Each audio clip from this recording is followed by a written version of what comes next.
I learned at a very young age that when everything looks perfect on the outside, it rarely is perfect on the inside. We lived in the perfect suburban house. We went to good schools. We were all healthy, attractive, intelligent kids. The white picket fence scenario, if you might say. Yet, on the inside, things were less than perfect. There was a little bit too much drinking happening with my parents and then my older sister. A little bit too much drugs, a little bit too much smoke to cover that things weren't perfect, but somehow it was okay. Somehow it's okay to cover the pain with a little bit too much alcohol, with a few cigarettes, with a little bit of caffeine in the morning. It's okay to manage that crisis of meaning. That somehow it's so important for us to show others around us the perfect facade. Yet the perfect facade is rarely perfect on the inside. At a very young age, I learned to mistrust the perfect facade. I learned to hate the perfect facade because it rarely was true.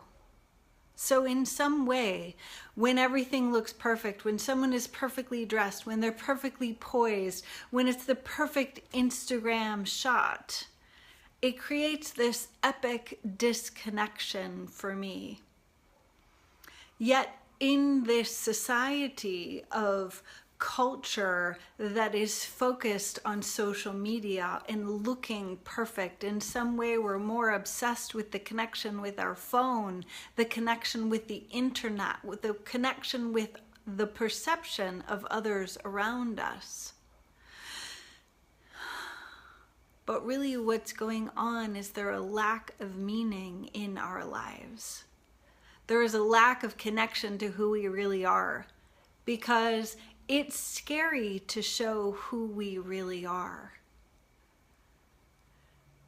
In midlife, so many people hit their midlife crisis. What does that even mean? To me, as I explore that in my own life, in the people around me, as I reflect upon when it happened for my parents, a midlife crisis is a crisis of meaning. It is a deep time to reflect on what is meaningful in our lives. What are we giving our attention to? What are we pouring all of our resources into? Not only our time, but our attention. We're pouring it into things that are often meaningless. But in some way, we keep thinking we have to present this facade. It's got to look perfect from the outside. Yet on the inside, it feels empty. It feels hollow. So we seek to find meaning, yet we've been programmed, perhaps for all of our lives, to move away from that which feels true to the depth of our soul. It takes incredible courage to peel back the layers that stand in the way of who we are, to peel back the masks that we wear that protect us from ourselves, that protect us from showing who we really are to the people around us. A midlife crisis is a crisis of meaning. What does it mean? What does it mean to you? And are you living in alignment with what is most important to you? The problem gets created when we're not. That we need that boost of caffeine in the morning and that glass of wine in the evening to be able to relax, because we're avoiding that which we know to be true. That we're disconnected from who we really are. One step at a time, one choice at a time, we can begin to change. We can begin to reveal ourselves to ourselves and then to those around us.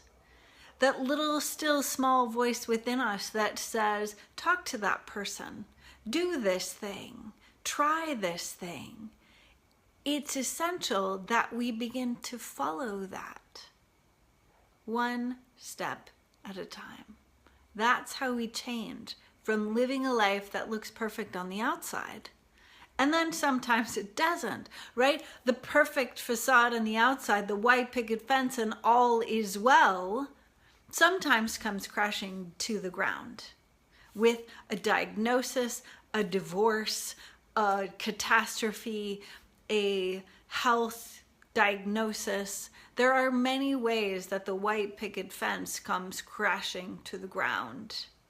And I encourage you not to wait until that moment, but to ask yourself right now, what is it that you want to be doing that you're not doing? Who is it that you want to be that you're not being? What is it that you want to be? What is it that you want to express that you might not be expressing? It's one moment of courageous action at a time that brings us into alignment with the meaning of our lives. And the meaning of our lives is the meaning that we give it. That's what I think. What do you think?